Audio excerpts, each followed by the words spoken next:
Hola, ¿cómo están? Buenas tardes, chicos, jóvenes, señoritas. Buenas tardes, profesor. Hola, ¿cómo están? Muy bien, ya estaba esperándolos, pero igual, ¿cómo están? Nuevamente, con todos y cada uno de ustedes, vamos a iniciar por favor nuestras actividades para el día de hoy, ¿ya? Vamos entonces, voy a compartir mi pantalla.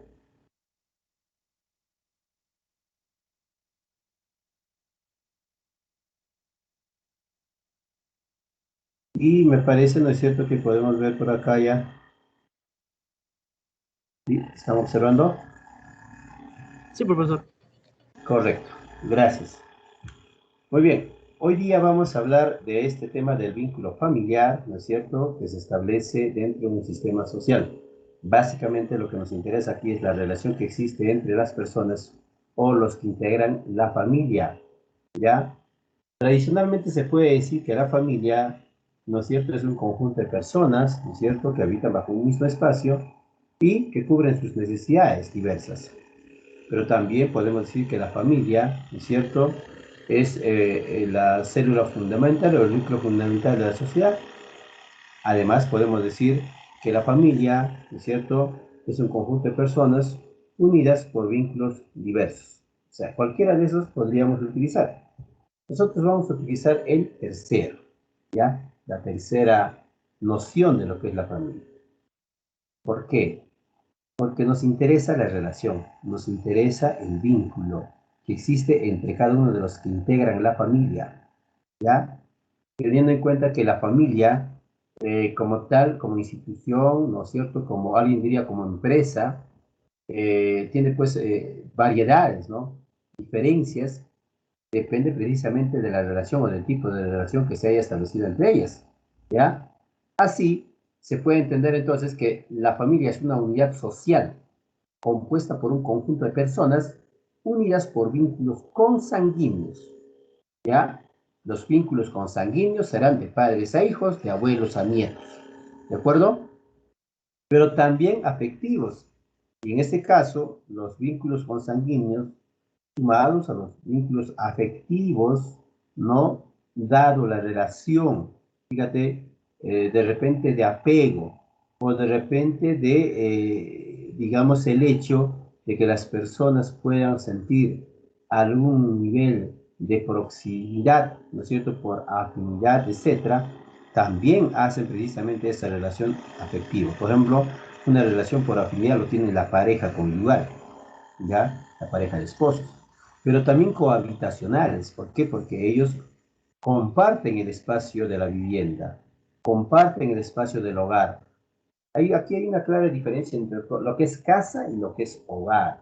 Lo que es casa es la parte material, infraestructural, pero lo que es el hogar es esa relación que estamos hablando, esa relación de afecto, de proximidad, esa relación, digamos, ¿no es cierto?, sentimental, que desarrollan entre cada uno de los integrantes de la familia, ¿ya? A eso se refiere cohabitacional.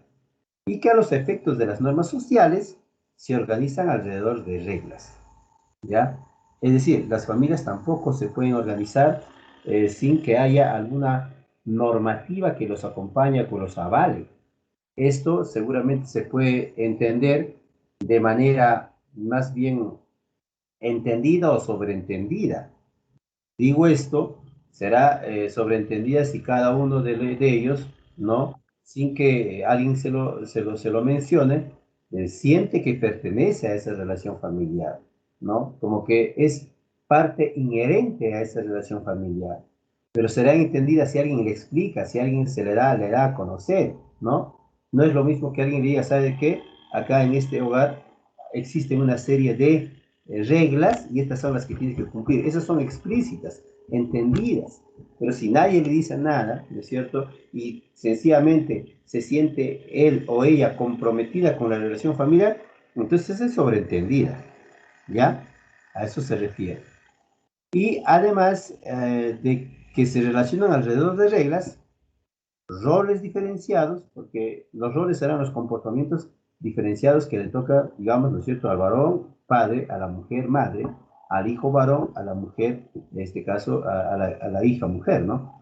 Entonces, esos son los roles diferenciados. ¿Qué tan importante es hablar de los roles diferenciados hoy por hoy? En este panorama de la equidad de género, de la igualdad entre los géneros. Bueno, considero que aquí es una cuestión de qué cosas lo que quiere promover, digamos, algunas políticas públicas de una determinada nación o Estado.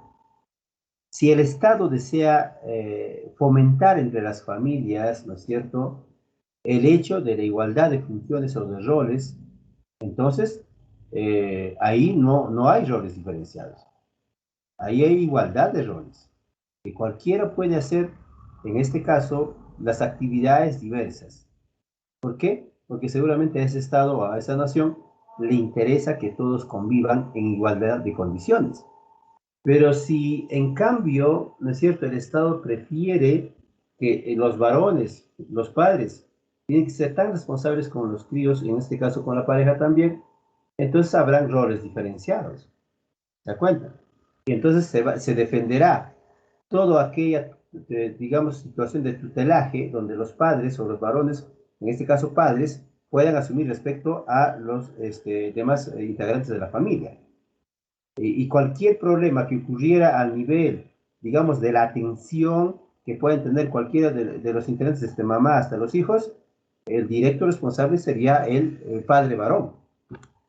Y entonces ahí no hay roles, en este caso, equitativos, sino roles diferenciados. Entonces esto responde, para que ustedes entiendan, a una política pública de familia, a una política pública de qué tipo de sociedad quiero tener, ¿ya?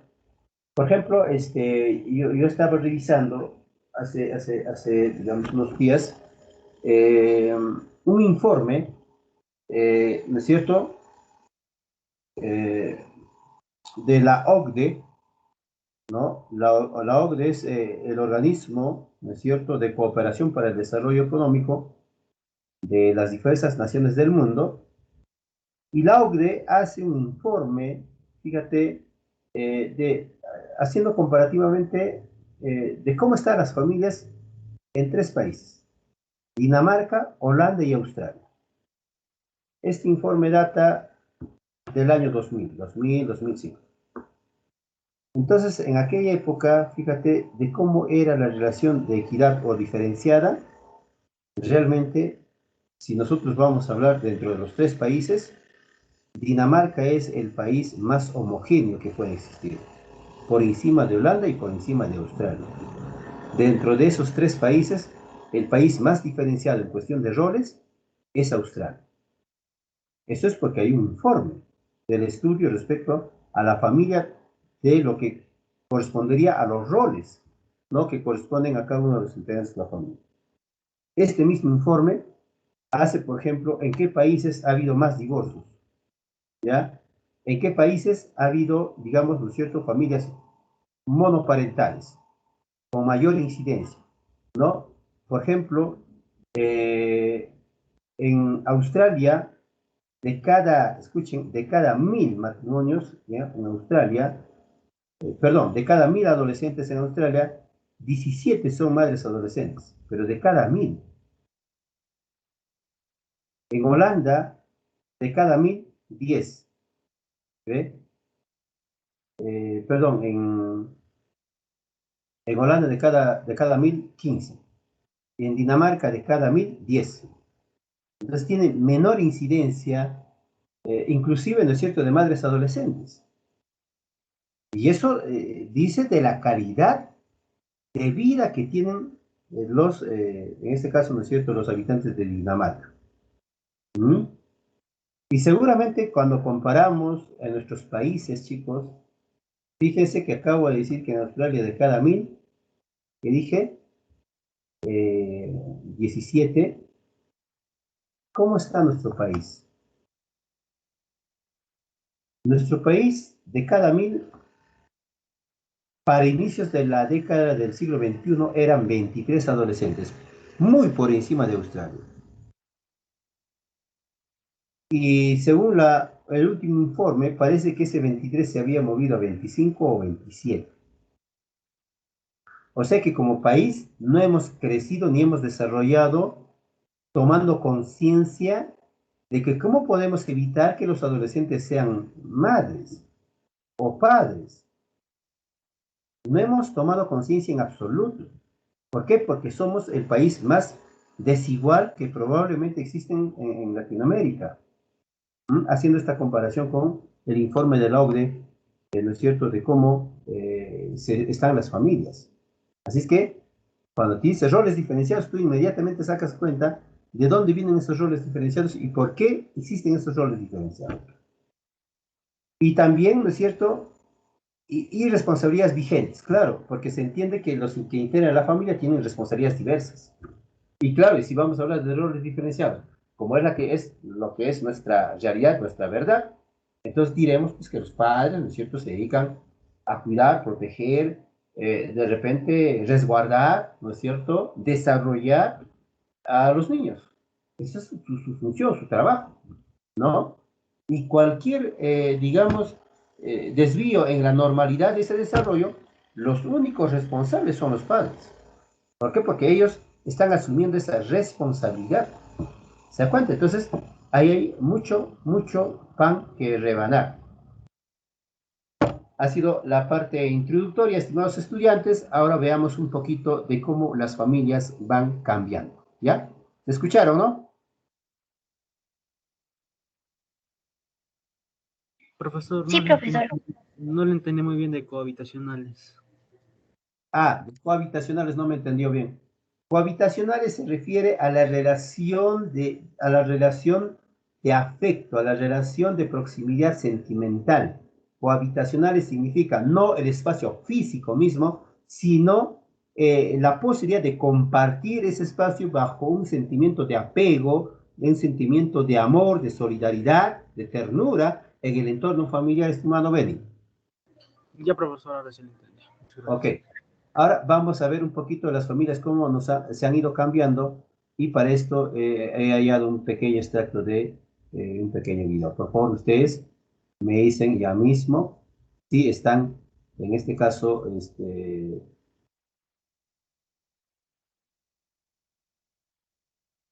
si están escuchando, ¿no es cierto?, el sonido, el audio, ¿ya? Ya saben, la idea es que me digan, profesor, si se escucha.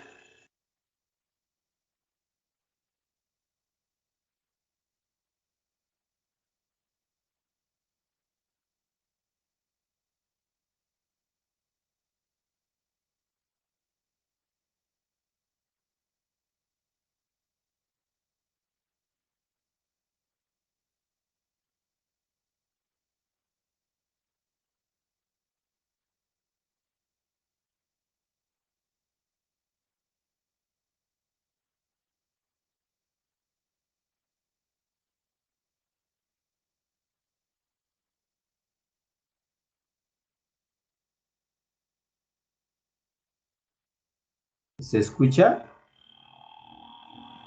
No, profesor, no se escucha.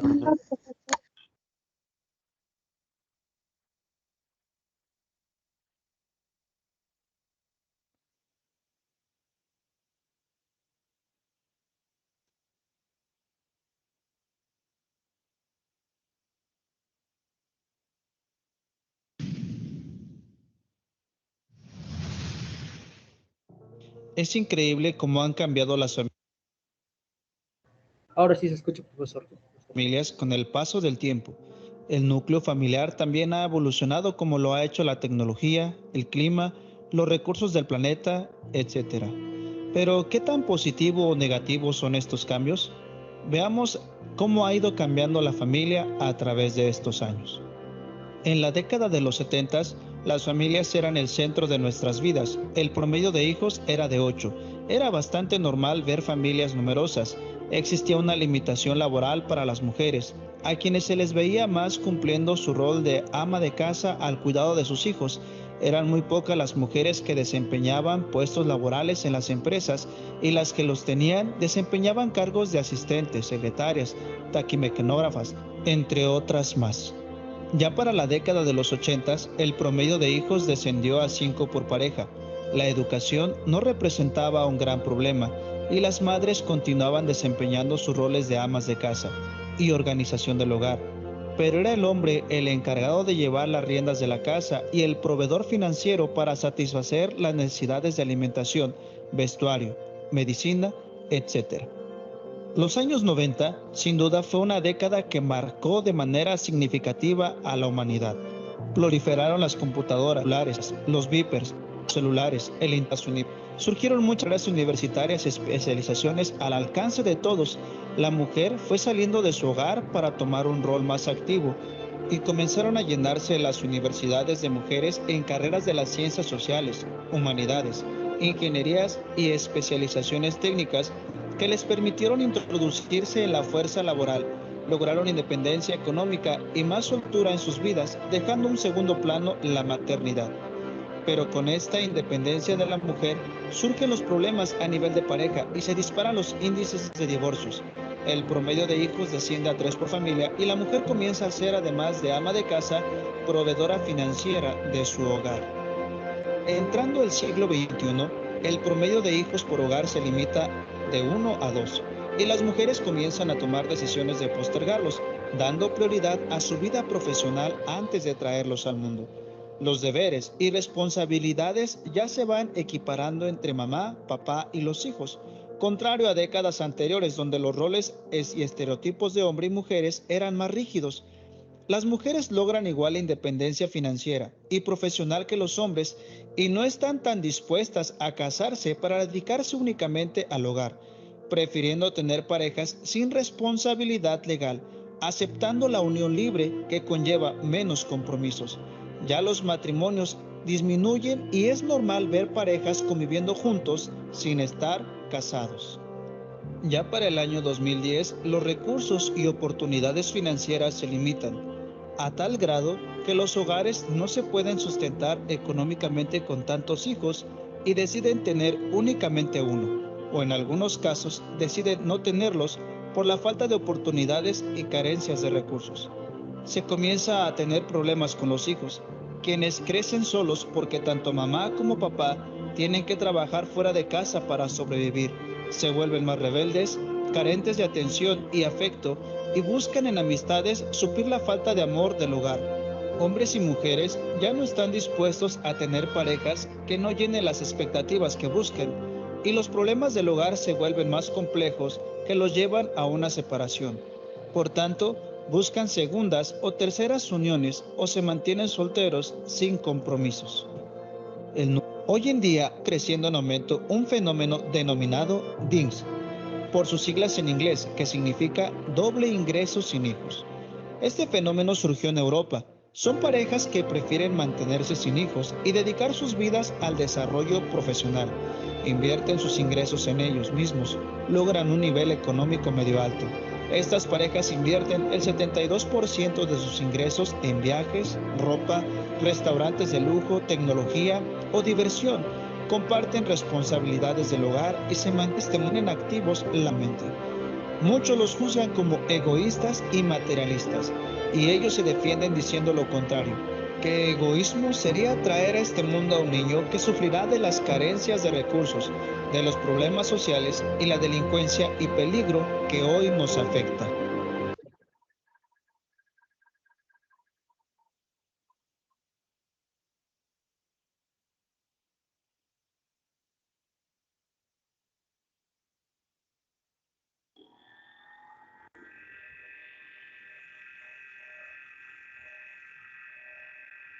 ¿Pueden ver mi pantalla? Sí, profesor. Bien, han ustedes podido observar, ¿no es cierto?, de cómo las familias han ingresado a un proceso de transición, pero también esa transición ha traído pues repercusiones, ha traído problemas, ¿no es cierto? Problemas diversos, o sea, ya mismo escuchábamos, por ejemplo, eh, cómo es que se están gestando en estos últimos tiempos parejas que prefieren no tener hijos. Y es alarmante que en todo caso son parejas, ¿no es cierto? Doble ingreso sin hijos, de doble ingreso sin hijos. Y claro, eh, y lo que llama la atención es que se tiene recursos, pero ese 72% de recursos se gasta en viajes, se gasta de repente en vacaciones y en otros aspectos probablemente un poco suntuarias, ¿no? Puede ser vestimenta, maquillaje, no sé, diversos artículos. Entonces, pero el pretexto de eso era, ¿no es cierto?, el hecho de no hay que tener hijos si lo vamos a hacer sufrir, dado la escasez de recursos.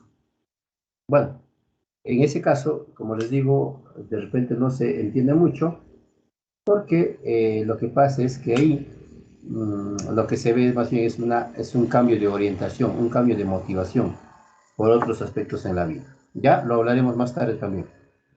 Eh, Aquí podemos, en este caso, observar, ¿no es cierto?, el ciclo de una vida familiar.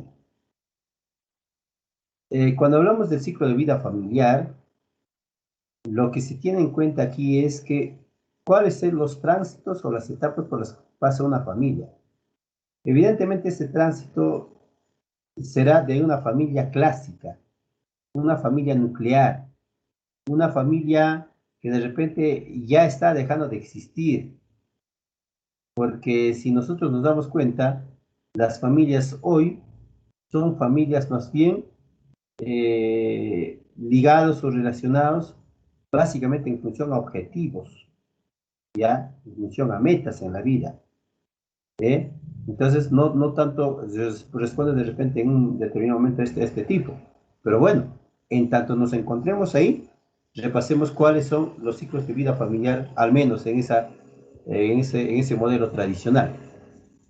Dice en letra, dice, la familia recorre un proceso de desarrollo, ciclo vital en el cual se distinguen etapas o fases marcadas por la ocurrencia de acontecimientos significativos de la vida. Estas etapas son la etapa de la formación y la integración. ¿Qué cosa es lo que tengo que tener en cuenta aquí? En la etapa de la formación y la integración estaría el hecho de el enamoramiento, el noviazgo, el matrimonio y el embarazo. Esos serían básicamente los acontecimientos dentro de la formación e integración. ¿Ya? En el momento de la extensión, básicamente esta etapa es la que tiene mayor duración. ¿Por qué? Porque es el momento donde llegan los hijos, donde hay nacimiento de los hijos. Y evidentemente a los hijos vas a tenerlos, ¿no es cierto?, durante los próximos, no sé, pensemos que hay 3 hijos y se van de casa a los 35 años. Pues imagínense ustedes, ¿no? Si sacas tu cuenta y son intervalos de 3 hijos que se llevan 5 años uno respecto al otro y demoran 15 años en irse, el último saldrá pues a los 50 años. Si la pareja se casó a los 20, entonces a los 70 años quedarían solos. Pero imagínense ustedes, 50 años en esta etapa de la extensión. ¿Ya? ¿Por qué? Porque es el momento, reitero, donde nacen los hijos, pero también hay que proveer después educación, o sea, primero alimentación, educación, a una vida profesional plena y recién, y ahí una vez que ellos sean totalmente autónomos, económicamente hablando, podrán dejar el hecho del hogar. ¿Ya? Entonces este es el momento de la extensión. Por eso dice ahí, los eventos vitales son el nacimiento de los hijos. Es la etapa más larga del ciclo y comprende una gran variedad de cambios en la familia, influidos por el crecimiento y desarrollo de los hijos. ¿Ya? Esa es una etapa sumamente importante. Ahora viene la contracción. Y de hecho, como su mismo nombre dice, se contrae cuando los hijos abandonan, ¿no?, el hecho del hogar y dejan a la pareja tal cual habían iniciado hace 50 años atrás, 40 años atrás, 30 años atrás. Lo importante es que acá los hijos, ¿no?, empiezan ya a hacer sus propias vidas de forma autónoma, lejos y distanciados de en este caso, los padres. Y los padres hacen su vida digamos, basados en lo que han podido seguramente ir acumulando a lo largo de la vida. Esa es la contracción. Por eso dice, sus eventos son la independización de los hijos, se produce el cese de la tutela directa de los hijos y un regreso a la comunicación directa de los esposos, ¿ya? Si es que ambos aún siguen vivos. Es la llamada etapa del nido vacío, ¿no? ¿Por qué? Porque pues antes se necesitaba una casa amplia, porque ahí los chicos podían correr, podían tener su espacio, sus habitaciones, pero luego esa casa tan amplia se volvió pues en algo vacío, ¿no? ¿Por qué? Porque ya faltan personas. Entonces eso es lo que tenemos que tomar en cuenta en esta etapa de la contracción. Se suele decir que en este aspecto las familias, ¿no? Pueden sufrir demasiado si ese nido vacío no tiene algún reparo en otro tipo de actividades. Por ejemplo, ponte que ese nido vacío, pero ya, digamos, la esposa jubilada, el esposo jubilado, los dos en casa, ya no hay más cosas que hacer. La verdad es que se pone bastante complicada esa situación, ¿ya? La disolución.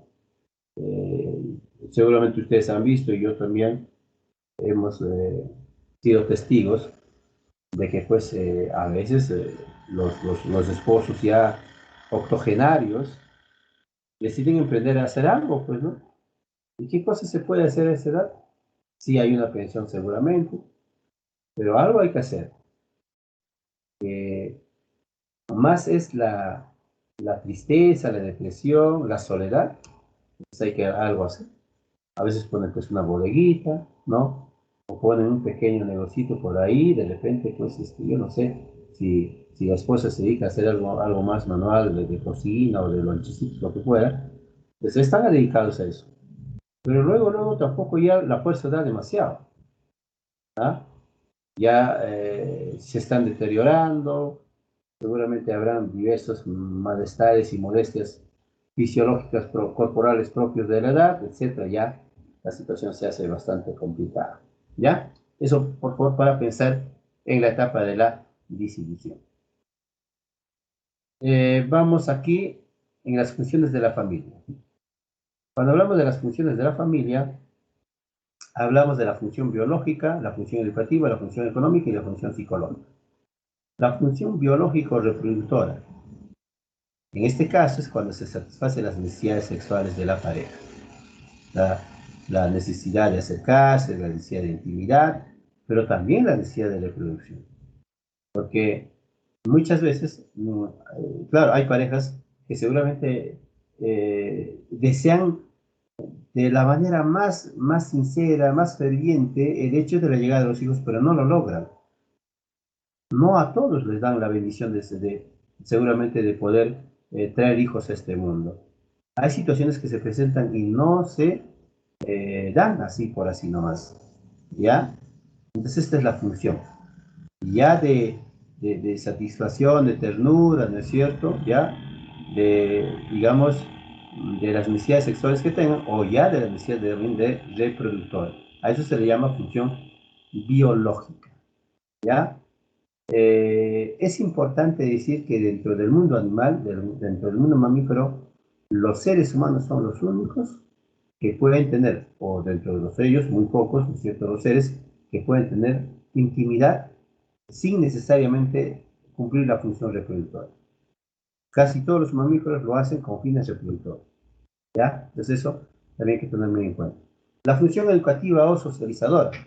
En este caso, lo que se busca es que la familia, ¿no es cierto?, pueda socializar a los miembros más jóvenes dentro del hogar, dentro de la casa, para prepararlos precisamente y se enfrenten a una vida social. Esa es la función socializadora, ¿ya? Por eso dice aquí que tempranamente se socializa a los miembros más jóvenes en cuanto a los hábitos, sentimientos, valores y conductas. De tal manera que todos estos hábitos, sentimientos, valores y conductas les sirva ¿para qué? Para enfrentar situaciones de la vida social, seguramente, ¿no es cierto? Habrán situaciones exigentes dentro de la misma, ¿ya? Entonces esa es la idea. Función económica. Es una función sumamente importante porque creo que y considero que es la base de todas las funciones. La función económica consiste en satisfacer las necesidades básicas de alimentación, de vestimenta, de alimento, de vivienda, de salud, ¿no? Pero también recreacionales, ¿ah? Que le permitan precisamente en este caso, al niño, ¿no? Al infante, tener un adecuado desarrollo. De nada sirve tener, de repente, una serie digamos, de propiedades, si es que no se le ha dado ese valor fundamental precisamente como es la educación y la buena alimentación a los hijos. ¿Ya? Eso para tenerlo en cuenta. Luego viene la función psicológica. Y en la función psicológica tenemos al menos los siguientes aspectos. Por ejemplo, la función de liderazgo y dirección. ¿Quién es el que orienta? ¿Quién es el modelo? Los padres. Liderazgo y dirección. Manejo de límites. ¿Quién es el que maneja los límites? ¿Quién es el que pone restricciones? Los padres. Porque ellos ponen las reglas definidas entre los sistemas, en este caso entre los hijos. Viene la función afectiva, nivel de intimidad y clima emocional en la familia, ¿no? Lo importante es que esta relación afectiva se establezca a niveles de relaciones afectivas saludables, para nada impositivas, para nada, en este caso, afectividades de temor. No, eso no es la idea. Y también, por supuesto, que la función de comunicación, que es saber comunicar, valga la redundancia, dónde, a qué hora y con quién estás. Esta función aparentemente es importante en la coyuntura actual. Claro, de repente en tiempos antiguos, donde no existían los celulares, uno pues salía de casa y le decía, ¿sabes qué? Estoy yendo a tal lugar y regreso a tal hora. Estoy yendo a tal lugar con tales personas y regreso a tal hora. Eso era una función importante, pero hoy día creo que estos aparatos nos han permitido, bueno, pues estar permanentemente comunicando dónde se está, ¿no? Y te pueden inclusive estar monitoreando si ya estás regresando a casa, que con qué tipo de vehículo regresas, si le mandas la fotografía a la placa, la ubicación, lo que fuera, para evitar todos los, digamos, males sociales que hoy por hoy se puede enterarse uno, ¿no es cierto?, a través de las noticias. ¿Ya? Eso hay que tener muy en cuenta, por favor, para con las funciones de la familia.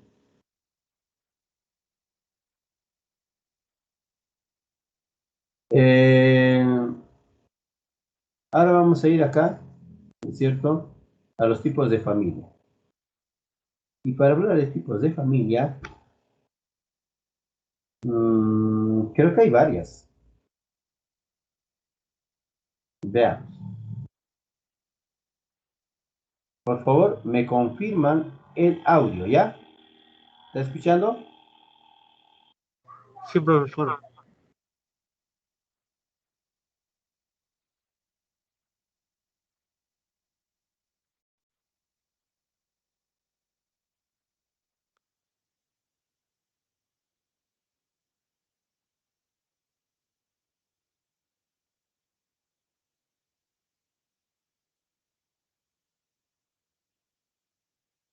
Existen distintos tipos de familia.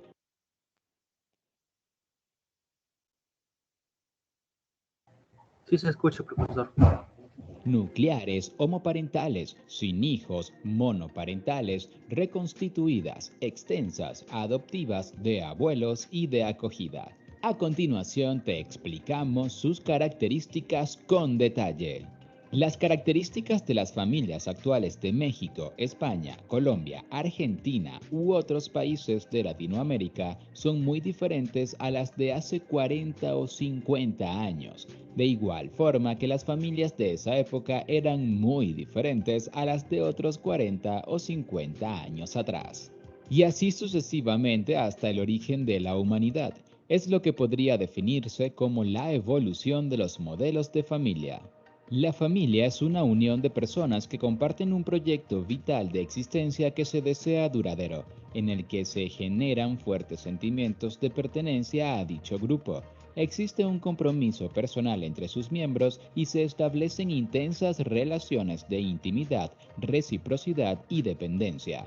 Los elementos principales de la familia son los miembros del grupo: un hombre adulto, una mujer adulta, una pareja heterosexual u homosexual, los hijos de la pareja, etc. Los vínculos entre los miembros: biológicos, legales, afectivos. Las funciones de la familia. ¿Cuáles son las funciones de la familia? La función más importante de la familia es la socialización. La socialización es el proceso por el que se adquieren las creencias, valores y conductas que una sociedad considera significativas. Es el medio con el que se regula la conducta de los niños y se controlan sus impulsos, ayuda al crecimiento personal del individuo y perpetúa el orden social. Así, el entorno familiar es el primero al que los más pequeños pueden acceder para relacionarse y aprender estas cosas, por lo que es importante que la familia sea capaz de cubrir esta necesidad básica para el buen desarrollo de sus miembros.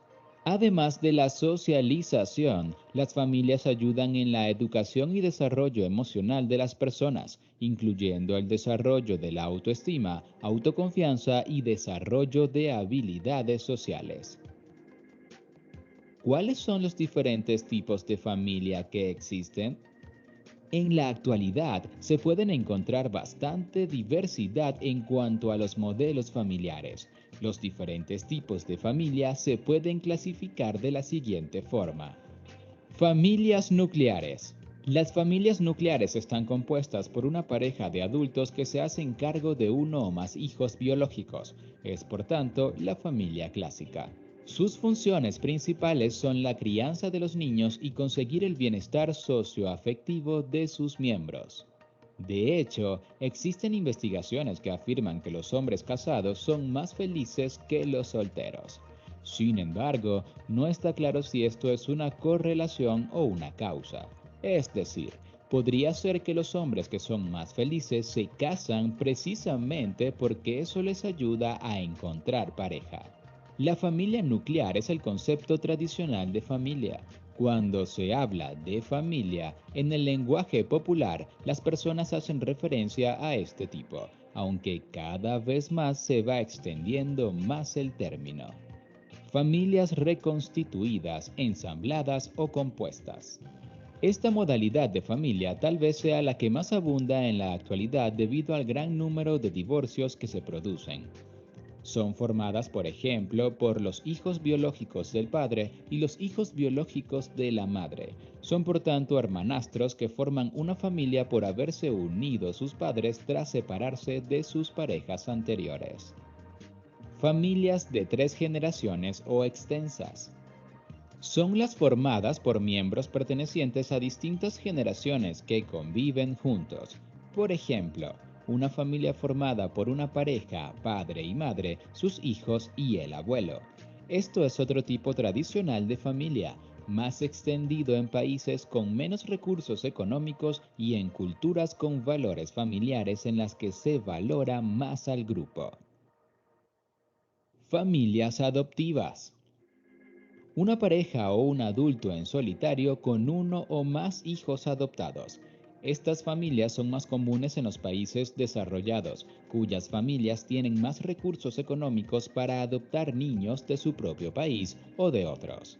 Por ejemplo, en España existen familias nucleares, monoparentales y parejas homosexuales que adoptan niños de Rusia, Asia, Ucrania y países de África.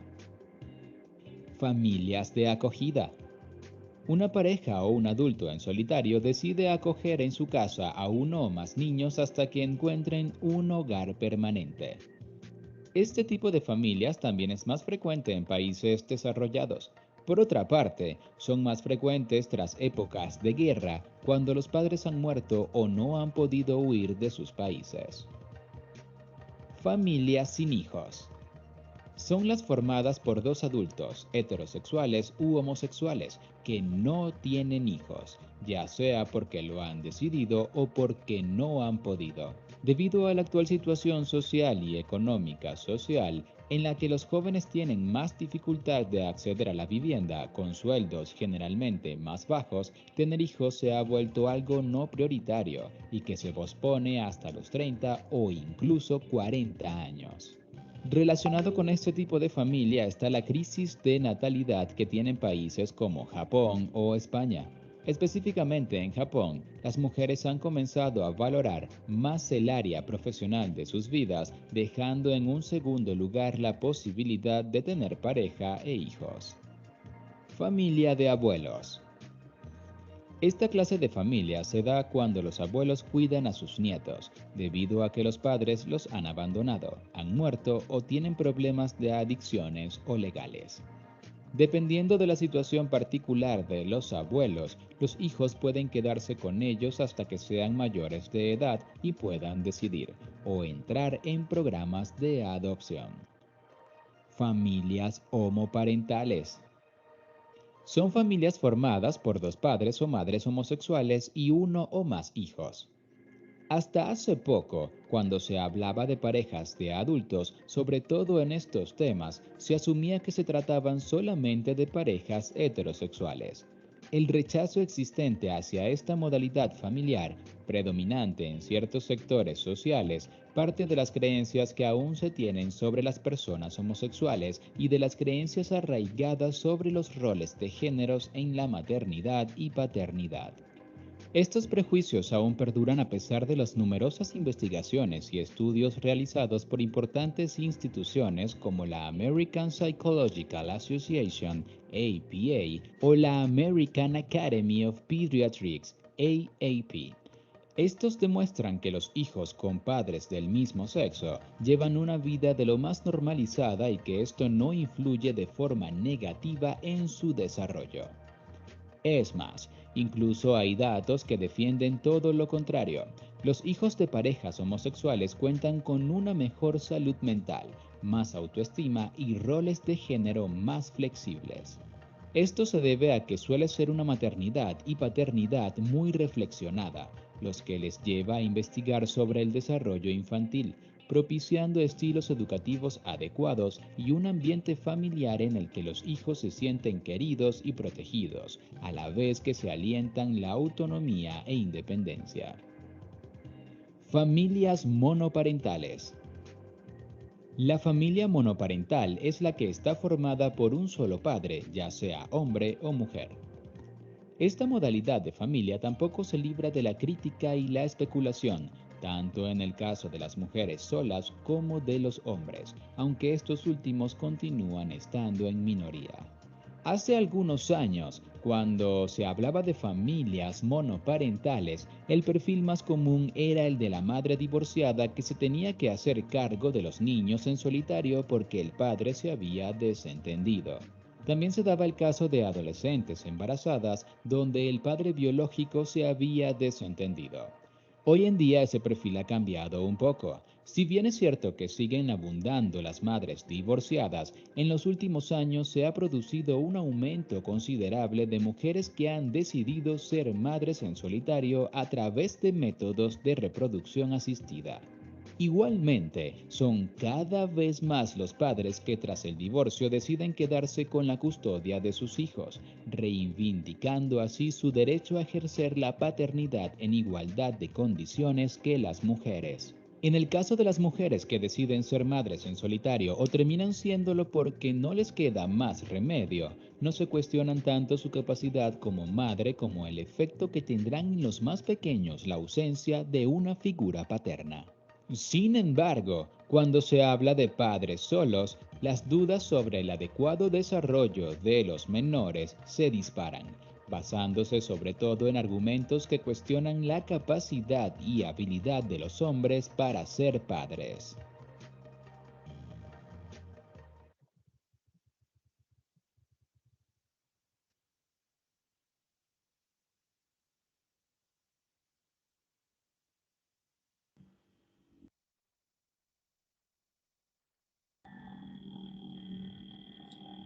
Bien, entonces ustedes han visto, ¿no es cierto?, que hay diferentes tipos de familia, ¿cierto? Es que en realidad las familias han evolucionado, chicos. No se puede tener, reitero, un aspecto restringido de lo que es una familia, ¿ya? Por ejemplo, en esta última parte del video, cuando dice, o sea, a la mujer sí se le da todo, digamos, eh, las posibilidades de que pueda criar un hijo de una manera adecuada, seguramente con todos los cuidados necesarios, pero a un varón no se le cree eso. Se considera que un varón no está en esas capacidades, ¿no es cierto?, de poder realizar todas las funciones digamos, de lo que requiere un menor hijo. ¿Y de dónde viene eso? Obviamente estamos llenos, pues, de prejuicios, estamos llenos en este caso, de estigmas, ¿no es cierto?, o algún aspecto en la que no nos permite evaluar la forma, digamos, la vida de la crianza, sobre todo de la familia monoparental, de una manera adecuada. De hecho, que aquí juega un papel muy importante, ¿no es cierto?, de qué cosa tenemos como parámetro de la mujer y qué cosa tenemos como parámetro del varón, ¿no? Es eso lo que tenemos que superar. Y entonces ahí nuevamente viene a colación el tema de que si dos varones pueden criar a un hijo o dos mujeres pueden criar a un hijo, me estoy refiriendo ya a las parejas homoparentales, ¿no? A las familias homoparentales, con H, no con M. Monoparentales es diferente a homoparentales con H.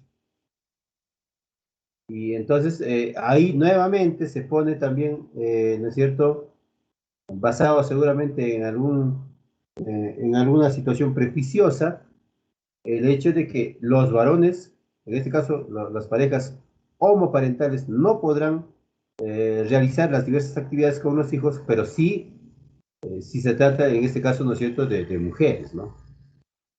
En ese caso las cosas cambian.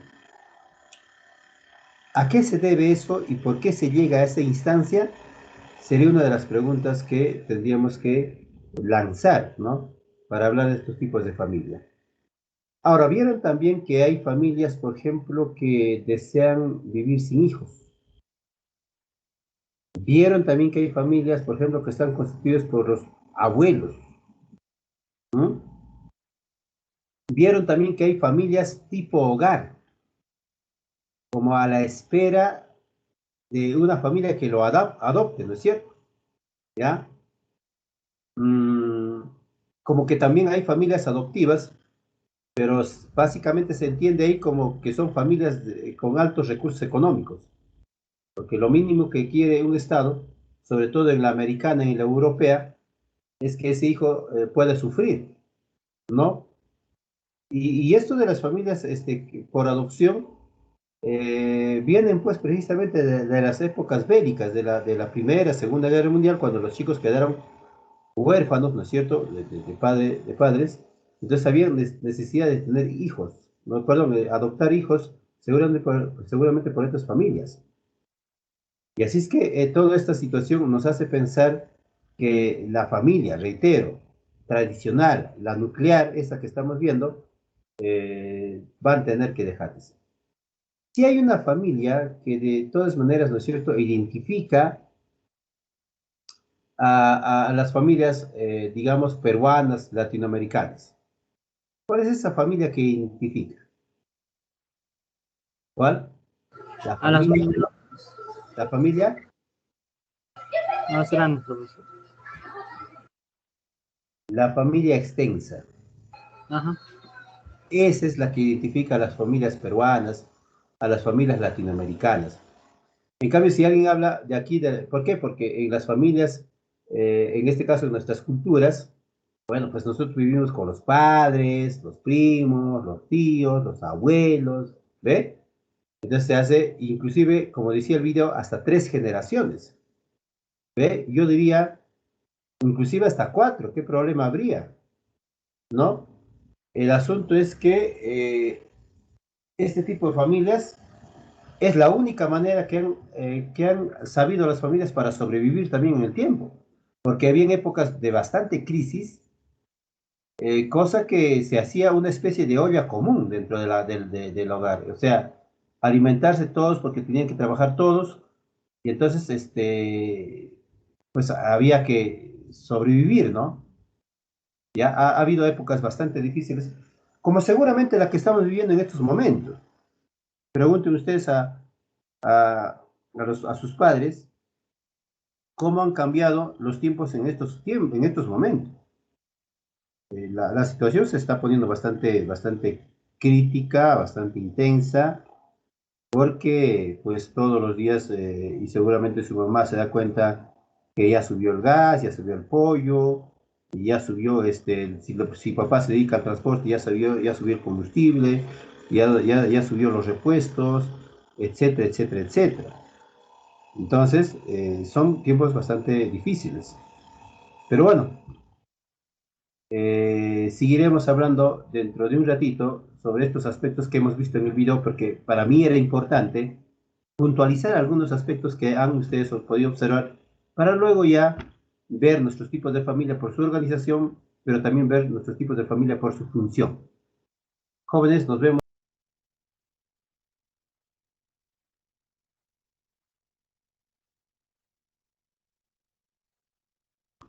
Bien, continuamos.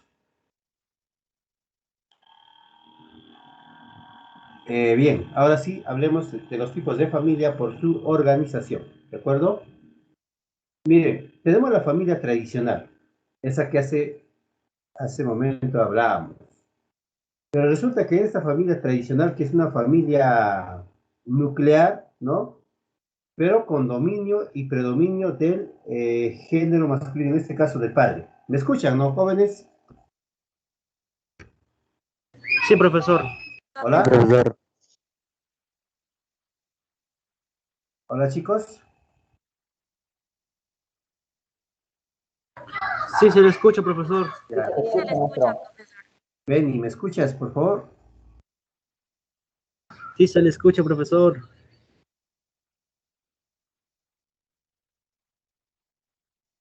Gracias.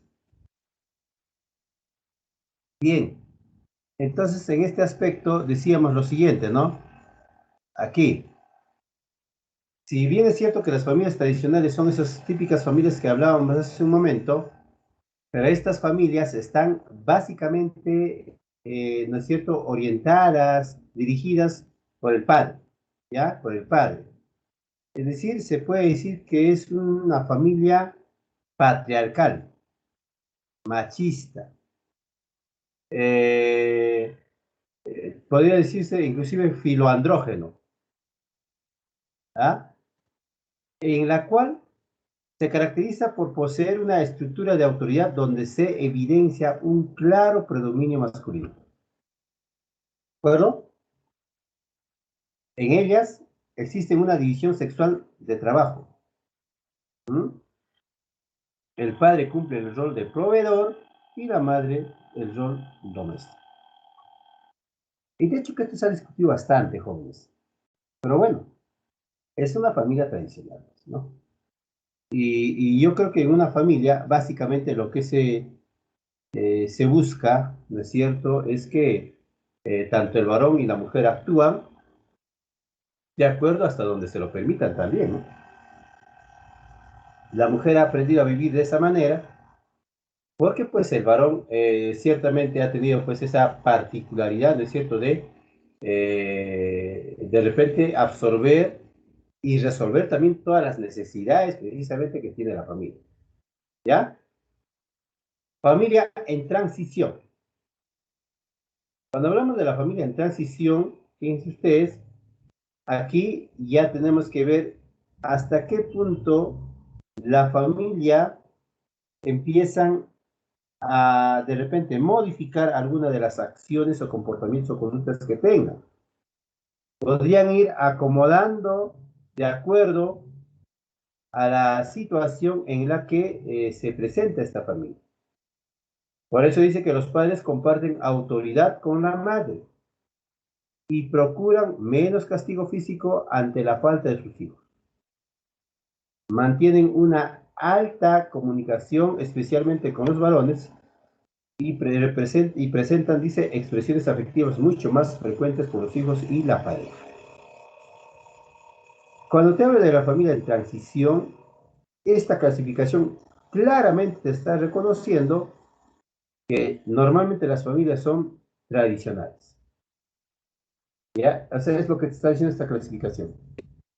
Y claro, cuando ves tú al sistema social, seguro te das cuenta que de cada 10 familias, al menos 5 serán tradicionales, ¿no? 4 en transición y uno no convencional. O sea, la situación es bastante fuerte. De repente 6-3-1, ¿no? O 6-3-2. Entonces eso hay que ver cómo se puede establecer. La familia en transición entonces comparten las obligaciones dentro del hogar. Tanto el padre como la madre, en este caso se ponen en acuerdo y tratan, ¿no es cierto?, de suplir las diversas exigencias y necesidades de los hijos, pero en iguales condiciones. ¿Ya? En cambio, la familia no convencional, dice, se alejan del esquema culturalmente establecido en cuanto a los roles masculino y femenino.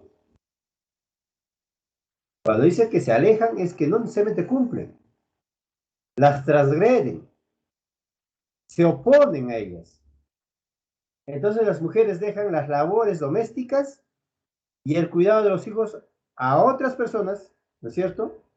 Podría ser, por ejemplo, de repente, pues alguien que ayude dentro del hogar, ¿ya? Y los padres tienen menos éxito laboral que sus esposas y podrían desempeñar importantes funciones relacionadas con el cuidado de los hijos, ¿ya? Entonces, estas son las familias no convencionales.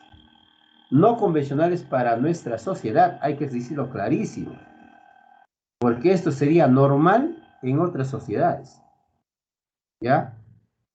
Lo que aquí es una familia no convencional, en otras sociedades podría ser una familia tradicional inclusive. ¿De acuerdo? Entonces eso hay que verlo con esa óptica también. Familias por su función, por su funcionamiento. Y ahí tenemos la familia funcional y la familia disfuncional. Cuando hablamos de la familia funcional y disfuncional, yo creo que es muy importante saber diferenciar entre lo que es una familia funcional y una familia disfuncional. ¿Ya? A ver, ¿alguna opinión respecto a la familia funcional y la familia disfuncional? Son opuestos. ¿Y qué me pueden decir al respecto de la familia funcional y disfuncional?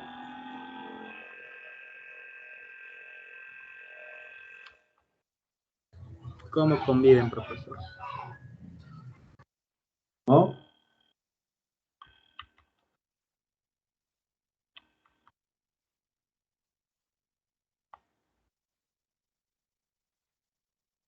Podrían decir, su mismo nombre te dirá, ¿ah? Sí, en cierto modo. Claro, su mismo nombre te dice, pues, cuando la familia es disfuncional y cuando la familia es disfuncional. Parece que aquí básicamente lo que tenemos que tomar en es el hecho, ¿no es cierto? Hay familias pues que cumplen con sus funciones determinadas y hay familias que no. Y las que no, ¿qué tipo son? Ah, las que generan, por ejemplo, muchísima violencia. Las que, por ejemplo, no acuden a los hijos. Las que, por ejemplo, también tienen diversos problemas de conflicto con la familia. ¿Está bien así? ¿Y cuál sería el intermedio, profesor?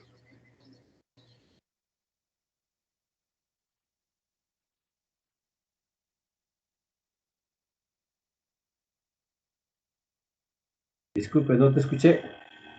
¿Cuál sería el intermedio? Porque no todas las familias son pacíficas. En una relación siempre hay peleas.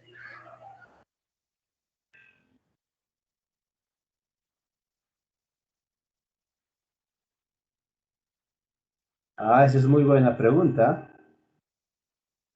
¿Y cuál sería en este caso, el intermedio? Buena pregunta.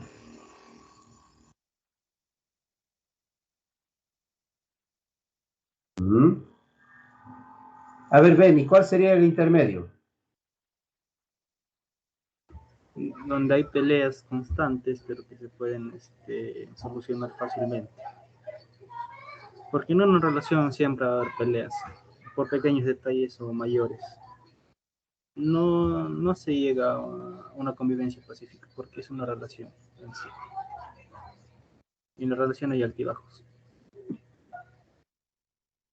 Mm. Me parece que en ese respecto nos falta algún concepto básico al respecto. Ujú. Entonces, miren, de hecho que esta polémica entre la funcionalidad y la disfuncionalidad nos tiene que llevar a un punto. A ver, veamos lo siguiente, ¿ya? Permítanme, por favor, me confirman, ya saben ustedes. Ujú.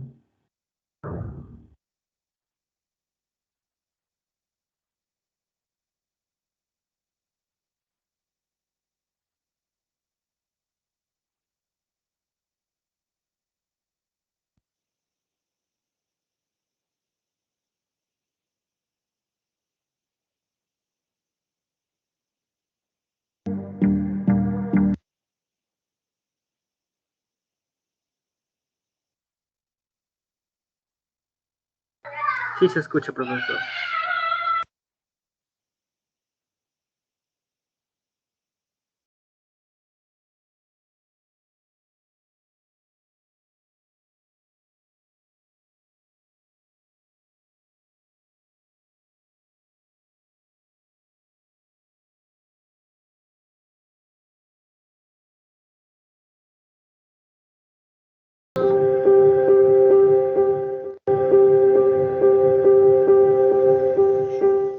Ay, ¿ahora qué voy a hacer? Me sacamos la nota. Ma, ¿qué pasó? Necesito que me firmes algo. ¿Qué cosa quieres que te firme? ¿No es que estoy ocupada? ¿Qué examen? ¿Qué? ¿Otra vez malas notas? ¿Tú no entiendes que eres una chica burra? ¿Qué tienes en la cabeza? ¿Qué piensas tú? ¿Que yo no voy a pagar los estudios por las puras? Dime pues si no quieres estudiar para mandarte a tu marido por ahí una vez. Pero es que está difícil. Todo difícil, si todo el día aparece en el acto, todo el día aparece en el Facebook. No, no te lo voy a firmar, Paula. Me da vergüenza tu nota. ¿Cómo crees tú que yo te lo voy a firmar? ¿Ah? ¿Cómo crees tú? Pero es que si no lo firmo, no voy a entrar. No, vete, no quiero.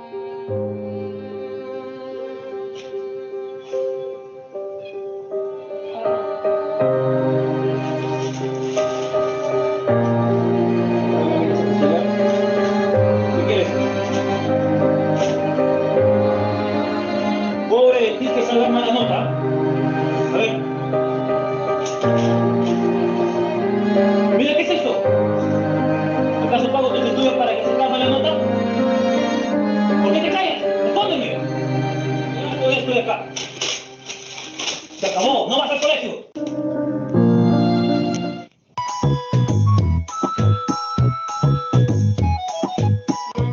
¿Qué pasó, mi amor? Tengo que firmes un examen. Ay, Paula, y a ver, tienes que estudiar, mi amor. Mira, yo te he dicho que así esté ocupada, igual voy a estar ahí para ayudarte. Ya sabes que cuentas conmigo y cualquier cosa que no entiendas me puedes decir a mí. Por algo no soy profesora y cualquier cosa te puedo apoyar. Sí, no es cosa grave. Sí, Sino que no sabía ya. ya, mi amor, ¿te lo voy a firmar? Gracias, mami. Quiero mucho. Yo también, mi amor, tienes que esforzarte y Te prometo que después sí. no vas a sacar 20 también.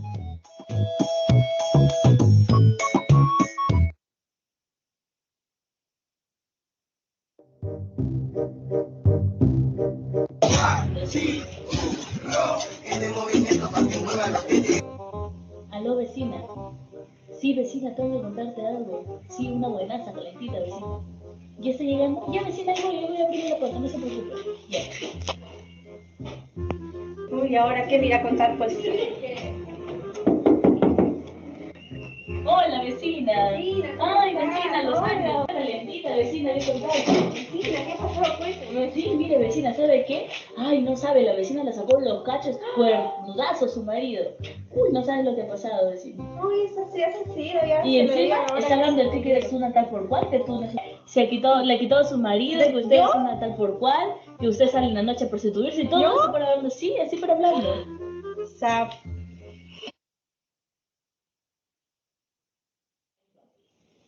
Ay, no me salen esas cuentas, ojalá que me llame ojalá que me llame para poder aclarar unas cuentas. Ay, qué bárbaro. Ay, señor, aló. Hola amiga, ¿cómo estás? Sí, amigo, un favor, mira, ¿sabes qué? No me cuadran estas cuentas y necesito que vengas, amiga. Te necesito urgente, de verdad. Me harías un gran favorcito. Luego ya, te doy ahí algo, pues, por ayudarme. Sí, amiga, gracias, de verdad.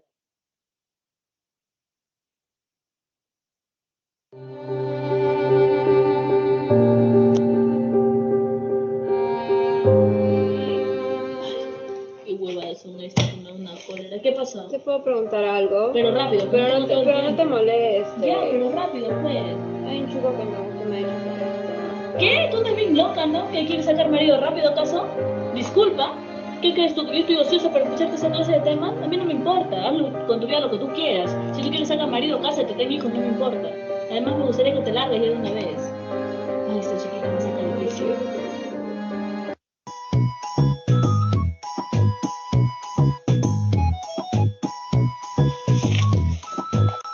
Mami, Dime, mi amor. de verdad, quiero preguntarte algo. Dime, corazón. Hay un chico que me gusta y me ha dicho que quiere estar conmigo. Ay, sí, hijita, ¿y cómo se llama? Se llama Mateo. ¿Es mayor o todavía? Es de mi estado. Mira, hijita, yo creo que decirte que no tengas enamorado sería algo, ¿no? Que te podría causar daño a ti, porque pienso que debes aceptarle, darle una oportunidad, pero siempre y cuando me estés informando a mí de todo, porque recuerda que yo soy como tu amiga y yo te voy a dar toda la confianza del mundo para que tú puedas confiar en mí y así tener una relación de madre e hija, como también tú tengas una buena relación con tu enamorado. Ay, gracias, mami. No te preocupes, hijita, yo siempre voy a estar ahí para apoyarte.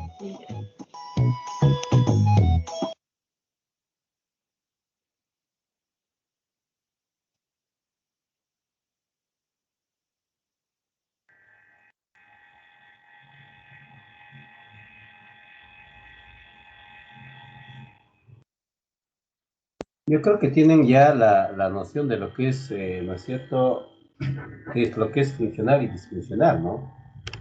De hecho, que no pasa necesariamente por las imágenes que hemos visto, ¿ah? Como que el disfuncional es la familia incomprensiva, la familia, en este caso, ¿no es cierto?, violenta, solamente eso. No, no. Y el funcional sería lo opuesto. Entonces, la familia funcional sería la comprensiva, la amable, la que convoca a un diálogo abierto, etc.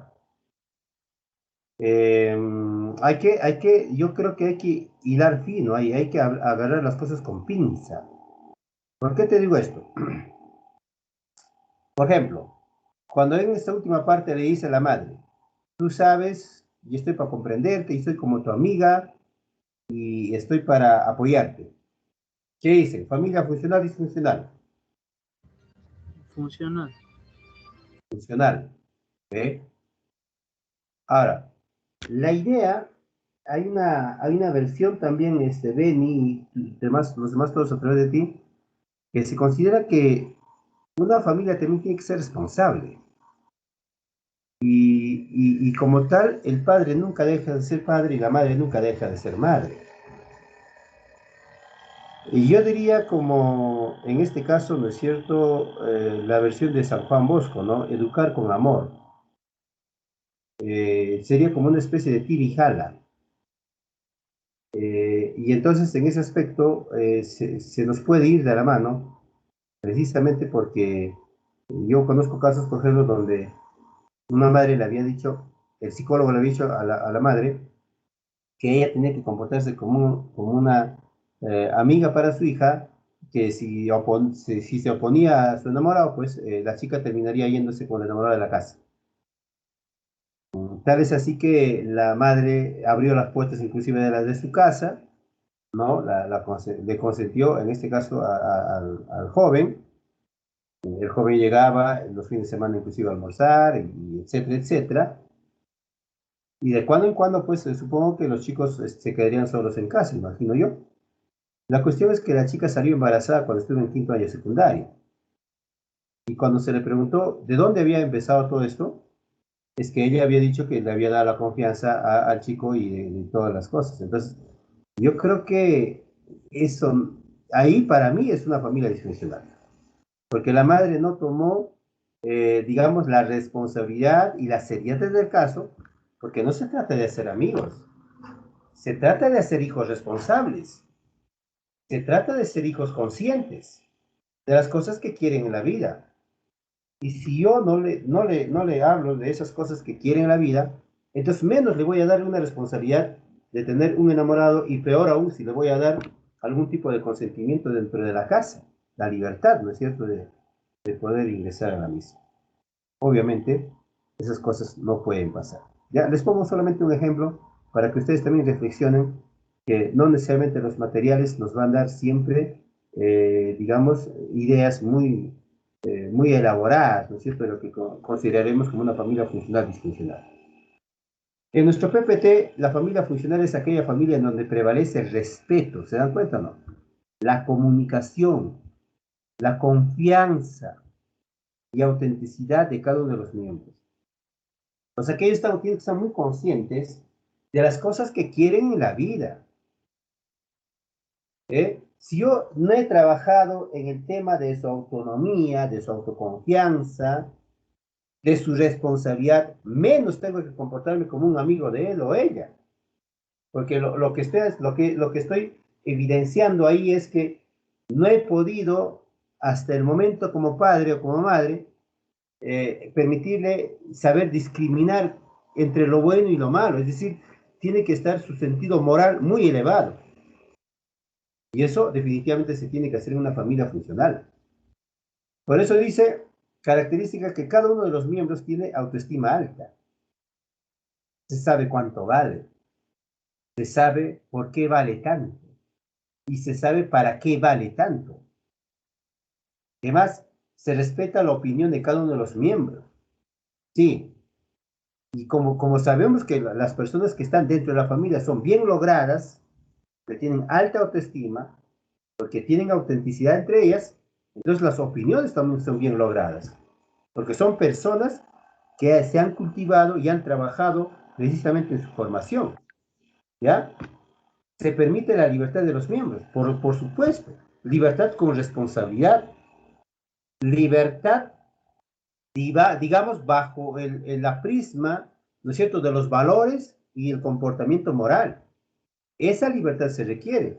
No es libertad por libertad.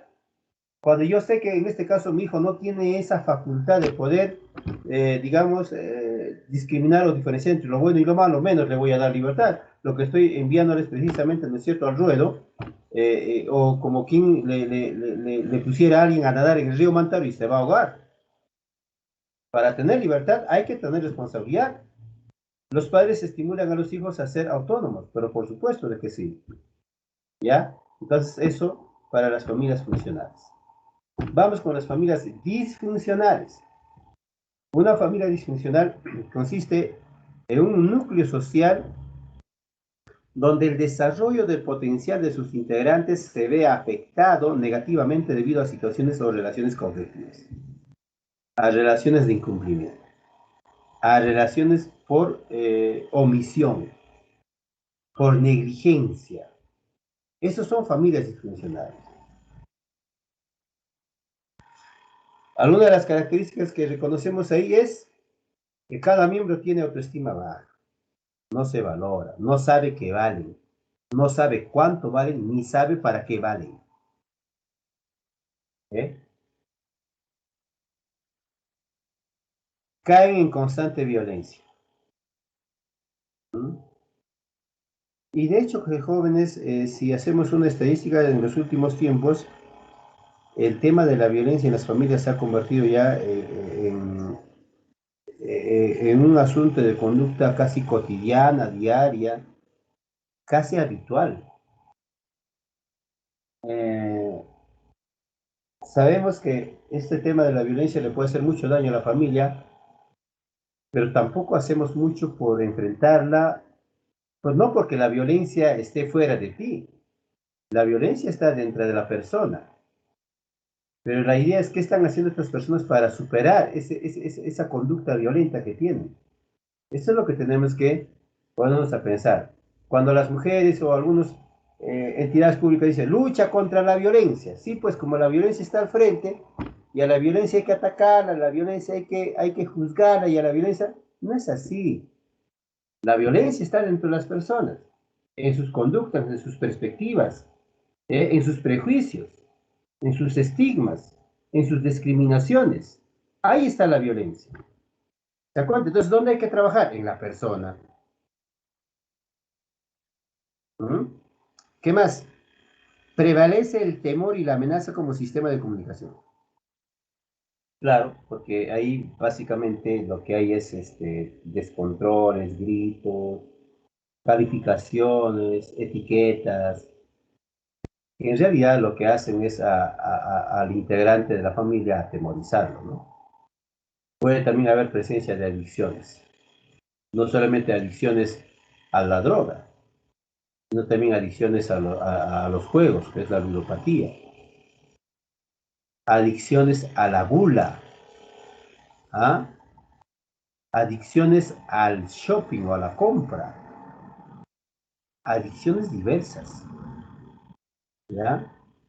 No sé hasta qué punto las familias disfuncionales llegan a un punto donde dicen, oye, nosotros somos jóvenes, tenemos un hijo, sí, pues, tienen un hijo. Ah, le dejamos con la mamá, con la abuela, y nosotros como pareja nos vamos a divertir porque somos parejas jóvenes. Y eso pasa semana tras semana. ¿Mm? Dígame qué adicción se está presentando ahí, ¿no? Existe la imposición y el autoritarismo, se entiende. Existe sobreprotección de parte de algún cónyuge hacia algún miembro de la familia. La sobreprotección puede hacer tantísimo daño como la violencia. No hay peor cosa que educar a un hijo para hacerlo indefenso, para hacerlo débil frente a las amenazas en este caso del sistema social. ¿Eso es por qué? Porque se está sobreprotegiendo. ¿Ya? Entonces esas situaciones es la que tenemos que tomar muy en cuenta, ¿ya? Entonces han sido las familias funcionales y las familias disfuncionales. También aquí, en este caso, por el estilo de crianza.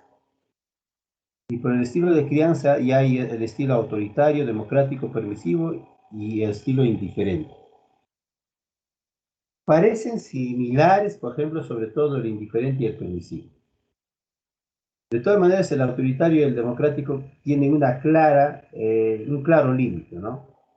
Mientras el autoritario es más bien un tipo de familia donde hay alta exigencia de control, ¿no? Y niveles de comunicación bajos, ¿ya? ¿Por qué? Porque hay una especie de sometimiento de algún integrante de la familia sobre todo los adultos, en este caso los padres, ¿ya? Es una familia autoritaria. En cambio, la familia democrática no, la familia democrática es mucho más aperturada, es mucho más libre, es mucho más consultivo. En la familia democrática todos participan. ¿Con el propósito de qué? Con el propósito de hacer que la convivencia sea, digamos, adecuada y saludable para todos.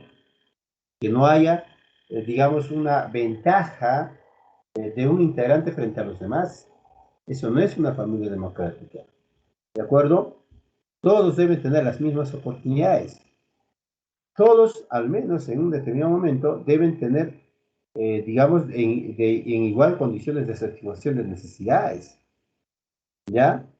Por eso es que en las familias democráticas siempre son consultivas, ¿de acuerdo? Son los que presentan niveles altos de comunicación, afecto, control y exigencias de madurez. Son afectuosos, refuerzan el comportamiento, evitan el castigo, pero no son indulgentes, dirigen y controlan siendo conscientes de los sentimientos y capacidades. Así es que hay que entender siempre este estilo democrático como una forma de educación, de formación hacia los hijos. ¿Ya? La familia permisiva. Aquí de repente lo que marca es que no hay reglas. No hay reglas, ni normas, ni control que realizar, porque se deja hacer. Yo le llamo a este tipo de familia como la dictadura del hijo o la dictadura de los hijos. Es tan nocivo como la familia autoritaria, mientras en la familia autoritaria los padres son los que determinan y los que hacen, en este caso, o determinan lo que se debe hacer dentro de la casa, en el estilo permisivo los hijos son los que determinan lo que se debe hacer dentro de ella. ¿Mm? Son los padres caracterizados por un nivel bajo de control y exigencias de madurez, pero con un nivel alto de comunicación y afecto. Se caracterizan precisamente por el afecto y dejar hacer, no existiendo normas que estructuren su vida cotidiana. Dejar hacer. ¿Ah? ¿Qué puede saber un chico eh, de 6, 7 años de lo que quiere en la vida? No, pero quiere. Sí, pues quiere.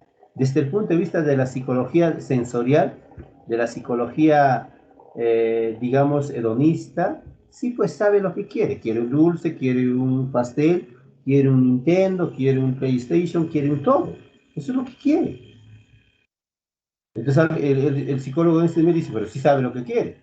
No, pero lo que estamos hablando es de la formación como persona. ¿Mm? Entonces ahí definitivamente viene el tema de qué responsabilidad le permite al padre. Acá en la familia permisiva no hay ese control, no hay ese filtro. ¿Ah? Tú te das cuenta, a mí me parece que entre ustedes, por ejemplo, hay chicos bien formados, bien educados, ¿no es cierto? Chicos que son éticos, ¿no? Chicos que están pensando en su futuro, porque precisamente los padres apuestan por ellos. Pero habrán tantos otros chicos que en este momento han de estar pensando más en el look que llevan, en el arete que llevan, en el tatuaje que se irán a hacer, que si mañana salió tal o cual moda, etcétera, etcétera. Son situaciones. ¿No? Entonces, eso es lo que genera precisamente este estilo permisivo. Estilo indiferente. Mm, estamos juntos, pero no revueltos. Cohabitamos juntos, pero tú te haces cargo de la tuya y yo me hago cargo de la mía. ¿No? Así es que el estilo indiferente va por ese lado. Es el estilo de crianza utilizado por padres que rechazan y son negligentes, que no son receptivos ni exigentes, y a quienes sus hijos parecen serles indiferentes. En el estilo indiferente habrá respeto, no hay respeto. En el estilo indiferente habrá permiso, no hay permiso. En el estilo indiferente habrá consulta, no hay consulta. Todos viven porque tienen que estar ahí. ¿Ya? Al niño se le dan poco como se le exige, pues los padres presentan unos niveles muy bajos en 4 dimensiones: afecto, comunicación, control, exigencia de madurez. Así es que este estilo indiferente también. Sí, sobre todo se ve en tipos de familia donde ya los hijos de repente están un tanto crecidos, ya tienen un poco de dinero, la esposa trabaja, el marido también trabaja, el esposo trabaja, todos se hacen responsables, digamos, de sus asuntos, llegan, se van a asear y luego salen de casa, nadie dice a qué hora regresa, Nadie dice qué es lo que falta dentro de ella, de la casa, quiero decir. Sí, todo el mundo hace su vida. Entonces, es un estilo indiferente. Vamos a hablar ahora de este aspecto que es también importante. La crisis familiar. ¿Ve? Cuando alguien habla de crisis familiar,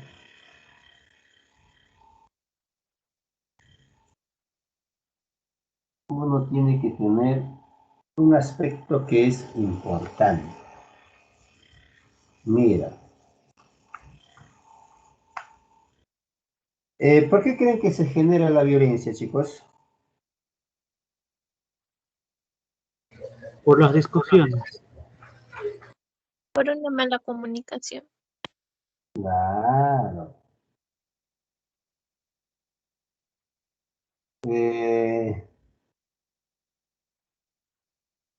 ¿Eso cómo se podría superar?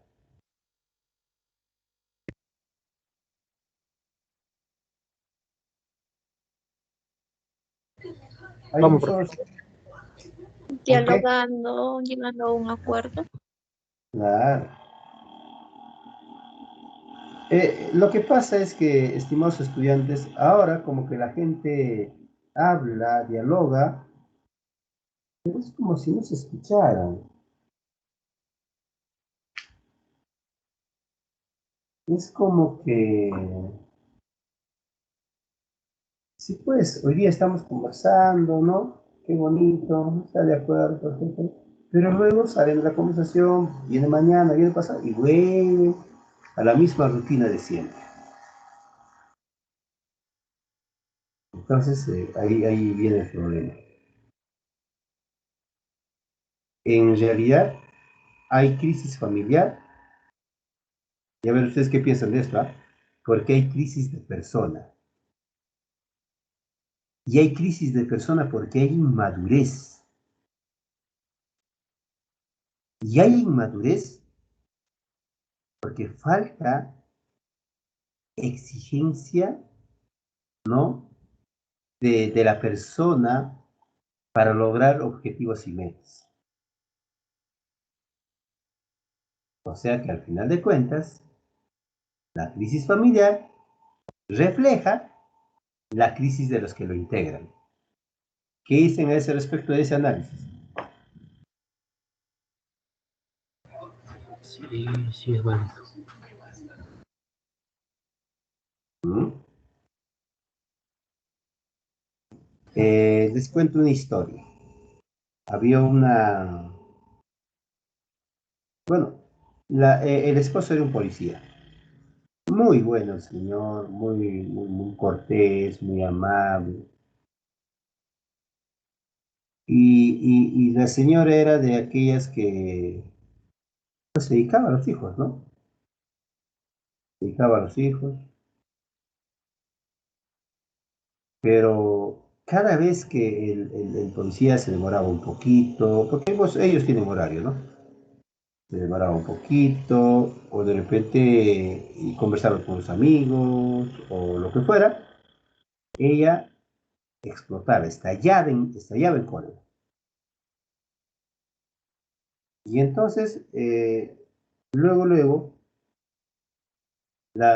definitivamente esto fue todavía mayores, a veces pues se le veía al policía este todo desencajado, ¿no es cierto? Porque no sabía qué hacer.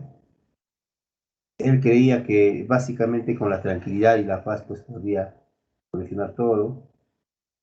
¿Qué cree? El problema no era el policía, el problema era ella. ¿Por qué? Porque de todo lo que le acusaba a este señor policía, ella es la que lo hacía. ¿Mm? O sea, si le decía, por ejemplo, ¿por qué te moraste? Seguramente por ahí alguien, con alguien, ¿qué será? Ella es la que estaba con ese alguien. Así es que el daño de la crisis familiar es el daño de la crisis de la persona. ¿Ya? Claro, al intermedio están los hijos.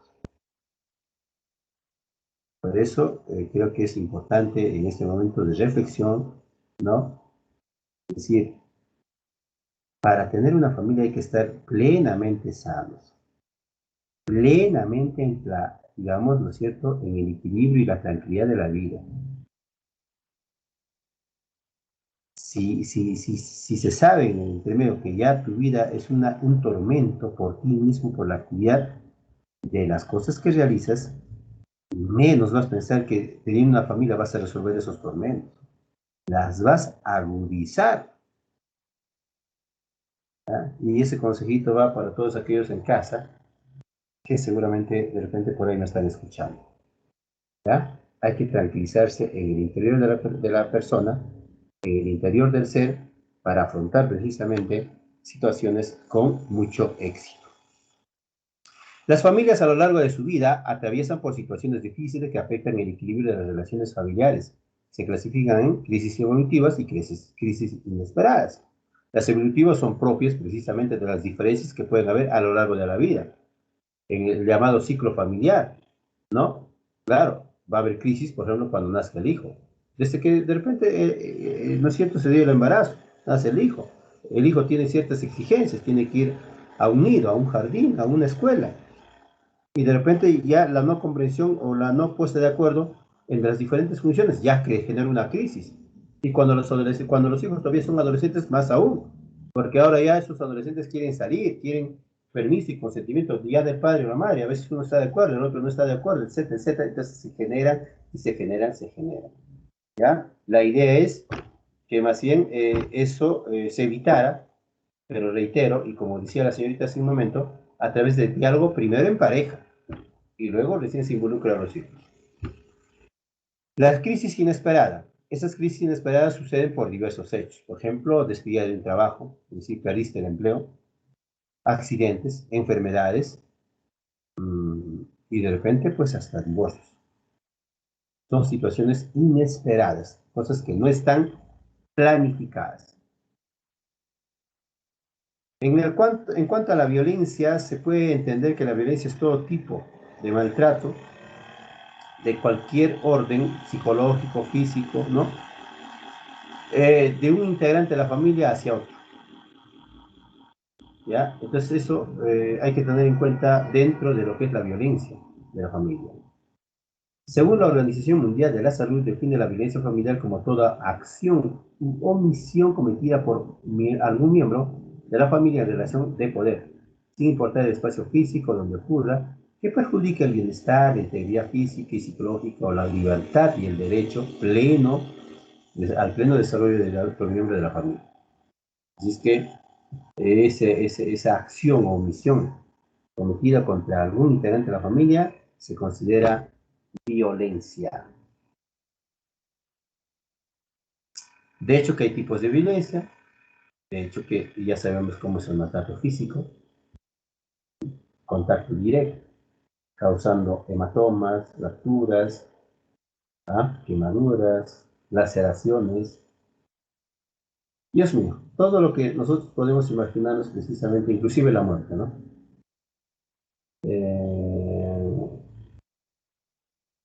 Bueno, pues parece que está tipificada nuestra sociedad como una sociedad altamente violenta, ¿no? Y lo que no queremos es eso. Lo que no queremos es que esas cosas se vayan generalizando. ¿Mm? Se vayan generalizando. Y eso es algo que tenemos que, reitero, combatir. Luego tenemos también la violencia psicológica o maltrato psicológico. Bueno, en este caso, en la violencia psicológica lo que se causa es intimidación, manipulación, amenaza, humillación, aislamiento,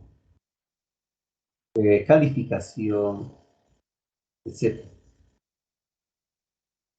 En ese tipo de maltrato, a veces de hecho que no hay huellas, ¿no? O sea, no hay evidencias directas.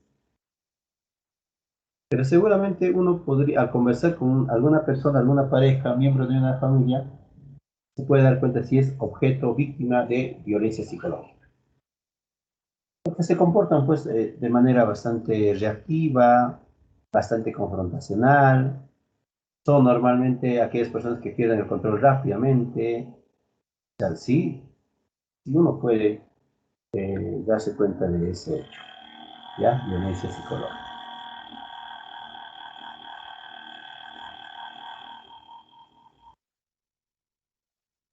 Violencia por maltrato o negligencia. En este aspecto se dice que es negligente cuando no se cumplen las funciones determinadas. Entonces aquí hay abandono, negligencia. ¿Ve? Hay negligencia cuando, por ejemplo, no se da afecto al hijo. Hay negligencia cuando no se le hace el seguimiento académico al hijo. Hay negligencia cuando se le abandona en la calle y no se vela por su seguridad del hijo. Esas son situaciones de negligencia. ¿Ya?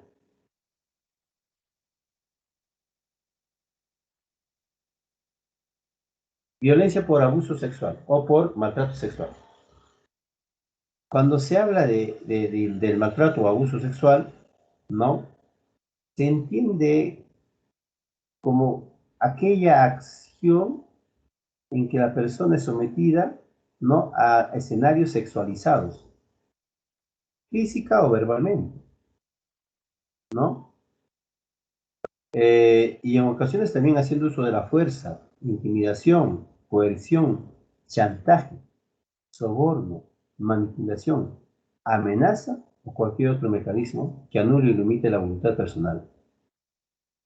¿No?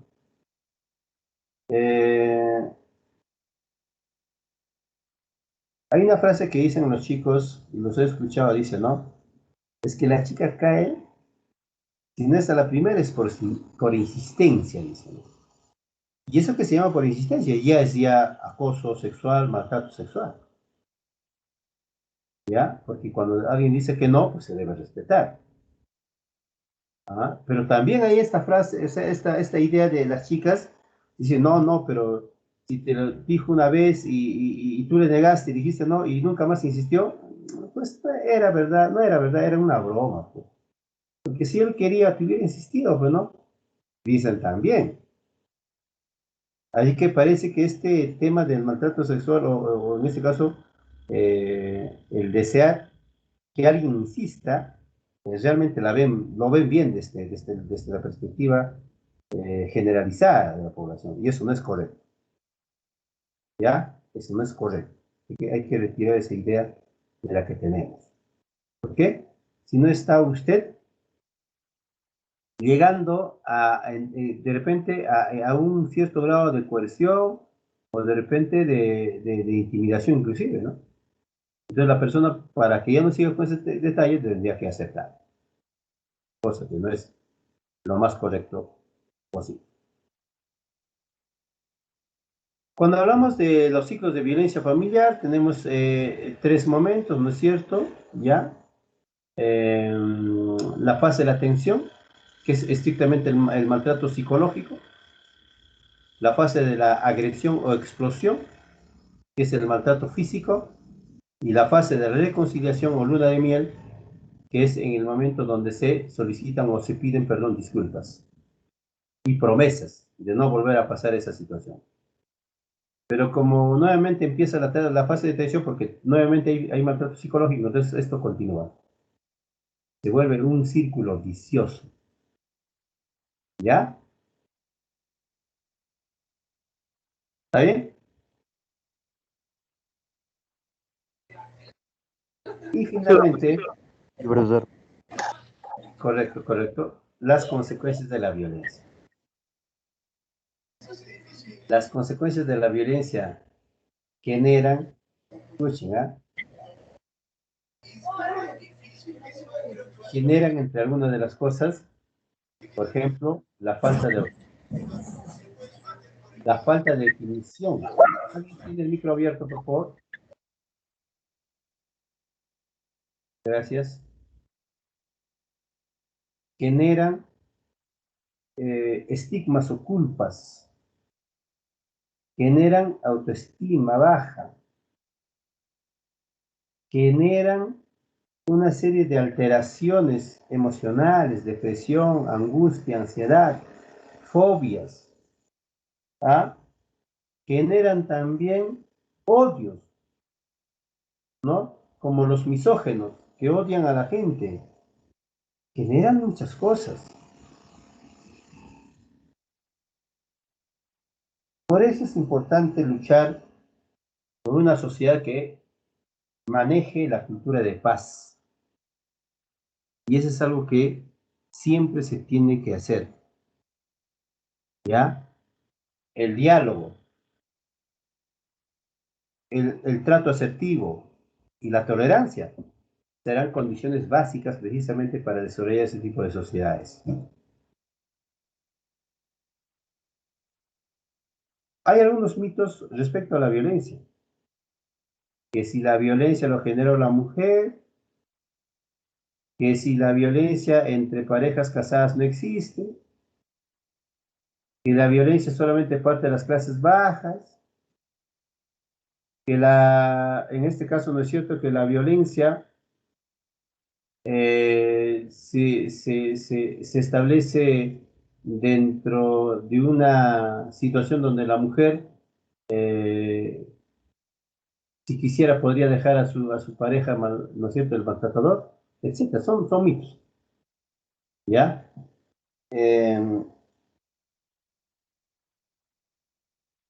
Y eso no debería considerarse así, al contrario, debería atacarse esas situaciones. Porque no hay nada que justifique precisamente a la violencia, ¿ya? Muy bien, chicos, muchas gracias. Hasta ahí habría sido precisamente el compartir algunos de los conocimientos que en este caso hemos desarrollado y vamos a proceder, por favor, a resolver la guía práctica, ¿ya? Muy bien. Vamos entonces por acá.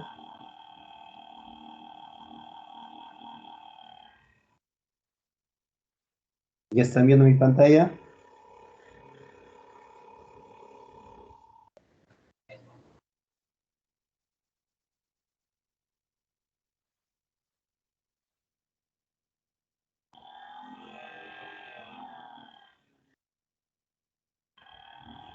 Ahora sí. Ya. Entonces, tenemos por acá vínculo familiar. Aquí en la pregunta 1. ¿Qué respondemos ahí? Cuando dice que la formación de pareja es como una planta, nace, crece, en el camino surge una serie de hechos que son propios a ellos. ¿Qué cosa estará definiendo ahí? El Por ciclo. apego, cultura, ciclo familiar, ¿no?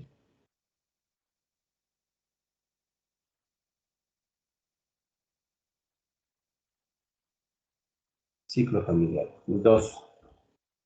Si dice, teniendo en cuenta los ciclos de la vida familiar, ordénalas de forma secuencial. Primero, ¿cuál es? Integración. Integración, luego la Extensión. extensión. Ajá, ¿dónde está la respuesta? Contracción y resolución. La B. En la B, muy bien.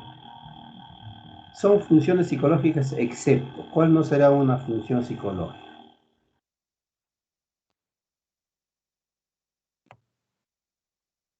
Esta, pues, porque ¿sabes por qué? Porque Lucía dice, viene teniendo una reunión de urgencia con sus empleados. ¿Aquí hay familia?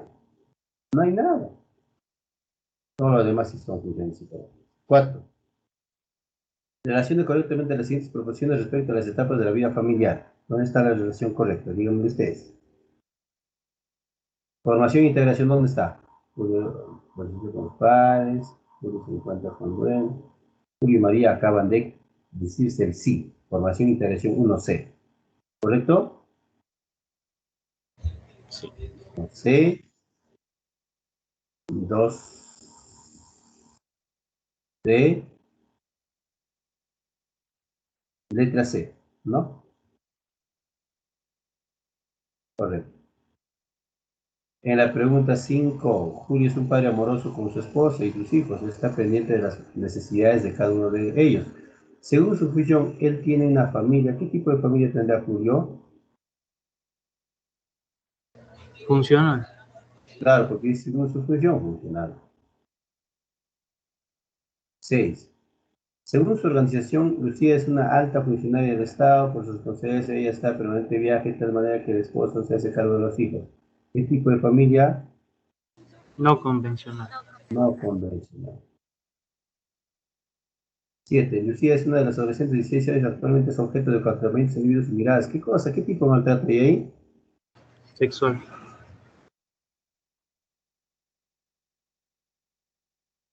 Sexual. 8. Lucía es una mujer que con el pretexto que sus hijos necesitan a sus padres juntos, una vez más, acepta disculpas de su pareja tras mostrarse arrepentido después de hacerle propinado una cachetada. En el ciclo de violencia familiar, esta pareja se encuentra en la etapa de ¿qué? Paradojas de la vida, aunque eso no sea luna de miel, pero se llama luna de miel. Qué terrible. 9. 9. De los centros de identifica aquellas que se excluyen de la función educativa. ¿Cuáles no serán función educativa? Los padres de Lucía pagaron sus... Esto no es función educativa, esto es económico. Lucía tiene un uniforme, eso también es económico. Lucía hace tareas con la supervisión de sus padres. 1 y 2. Es la respuesta. 10. A ver. 10. De las siguientes relaciones identifica el número de relación de pareja saludables. Saludables con las que conversas, tú dialogas, tú escuchas, le das importancia a tu opinión. ¿Cuáles son? Todas. Todas. Muy bien. 11. Aquí apego, empatía, la culpa.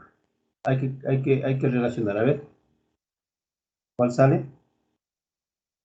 La A, profesor. Muy bien.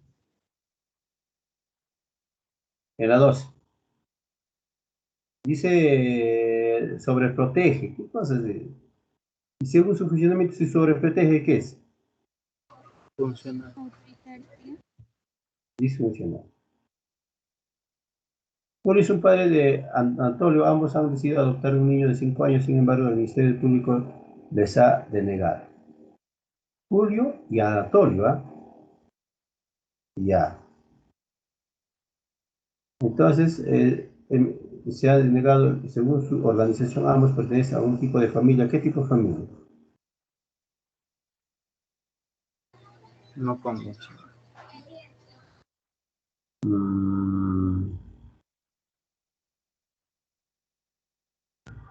Claro, ¿no? Porque no es pues de esos tipos de familia, ni siquiera en transición, porque aquí podría ser padre, sí. 14. Lucía dice, es una mujer que recibe una pensión de 1.800, sin embargo, hace más de 2 meses no envía a su menor hijo a la escuela, aduciendo que se encuentra sobrecargada de trabajo, frustrando el desarrollo personal de su hijo.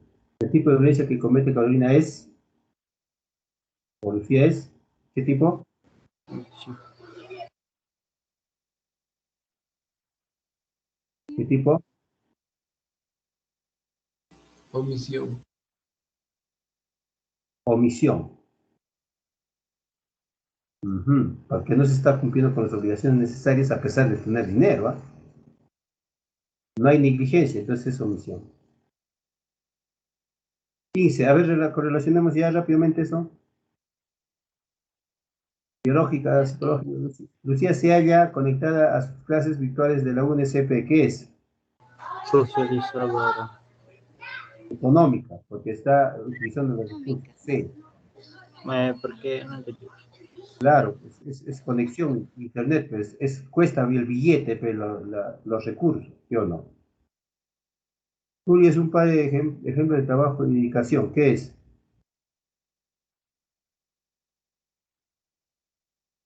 Socializadora, porque es un modelo. Ajá. ¿Dónde está la respuesta? Está en la letra E. Muy bien, chicos. Muchísimas gracias por en este caso, ¿no es cierto?, atención. Nos vemos a la próxima semana. Cuídense todos. Hasta pronto. Hasta la próxima, profesor. Pronto, profesor. Gracias igualmente para ustedes.